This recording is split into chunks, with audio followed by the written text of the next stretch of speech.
ಮರದಂತೆ ನರನಿಲ್ಲ ಅಂತ.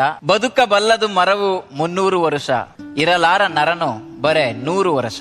ಬಿಸಿಲ ಬೇಗೆಗೆ ಬೆಂದು ಚಳಿಯ ಮಳೆಯಲ್ಲಿ ನೆಂದು ಕೊಳೆತ ಕಸಗೊಬ್ಬರ ತಿಂದು ಬಾಳುವ ಮರಕ್ಕೆ ಸಾಟಿ ಇಲ್ಲದ ನರನ ಬದುಕಿಗಿದು ನಾಚಿಕೆ.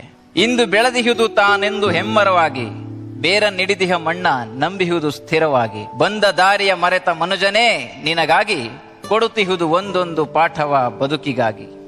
ದೂರದಲ್ಲಿರುವ ಮರಕ್ಕೆ ನೀರ ನೆರೆದವರಿಲ್ಲ, ಮೃಷ್ಟಾನ್ನ ಭೋಜನವ ಅದು ಕೇಳಲಿಲ್ಲ. ಮರಕ್ಕೆ ಮನೆಯಿಲ್ಲ, ಮಲಗಲು ನೆಲೆಯಿಲ್ಲ, ನಿಂತ ನೆಲೆಯಲ್ಲೇ ಸಂತಸವ ಬೀರುವುದು. ಸಂತ ಋಷಿಗಳಿಗೂ ತನ್ನಾಶ್ರಯವ ನೀಡುವುದು. ಎಲ್ಲ ಪಡೆದಿಹ ಮನುಜ ಮರಕ್ಕೇನೂ ಕೊಡಲಿಲ್ಲ, ಏನೂ ಪಡೆಯದ ಮರವು ಕೊಡುವುದನ್ನು ಬಿಡಲಿಲ್ಲ. ಮಡದಿಗೊಂದು ಹೂವ ಮುಡಿಸಿ, ಮಗುವಿಗೊಂದು ಹಣ್ಣ ತಿನಿಸಿ, ಮನೆಗೆ ಒಂದು ತೊಲೆಯನಿಟ್ಟು ಸೂರು ಕಟ್ಟಿದ್ದು ಮರದಿಂದ, ಕೊನೆಗಡಿಗೆ ಮಾಡಿ ತಿನ್ನುವ ಅನ್ನ ಬೆಂದದ್ದೂ ಮರದಿಂದ. ಬಾಳಿನುದ್ದಕ್ಕೂ ಬಲವ ಕೊಟ್ಟ ಮರವ ನೀನು ಸುಟ್ಟು, ತಿಂದ ಋಣದಲ್ಲಿ ಸ್ವಲ್ಪ ತೀರಿಸು ಮತ್ತೆ ಗಿಡವ ನೆಟ್ಟು.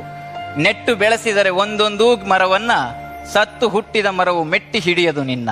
ಹಸಿರ ನುಳಿಸದೆ ಮನುಜನುಸಿರು ಉಳಿಯುವುದಿಲ್ಲ, ಮರವ ಬೆಳೆಸದ ಮನುಜನ ಬಾಳಿಗಿದು ಒಳಿತಲ್ಲ. ಒಬ್ಬೊಬ್ಬರೊಂದೊಂದು ಗಿಡವ ನೆಟ್ಟರೆ ಸಾಕು, ಪರಿಸರದ ಬದುಕಿಗೆ ಕೈ ಹಿಡಿಯಬೇಕು.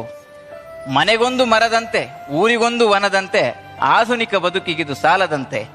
ಒಬ್ಬೊಬ್ಬ ಮನುಜನಿಗೊಂದೊಂದು ಮರದಂತೆ, ಒಂದೊಂದು ಊರಿಗೊಂದು 10 ವನದಂತೆ. ಬೆಳೆಸಿದರೆ ಪರಿಸರವ ನಮಗಿಲ್ಲ ಚಿಂತೆ.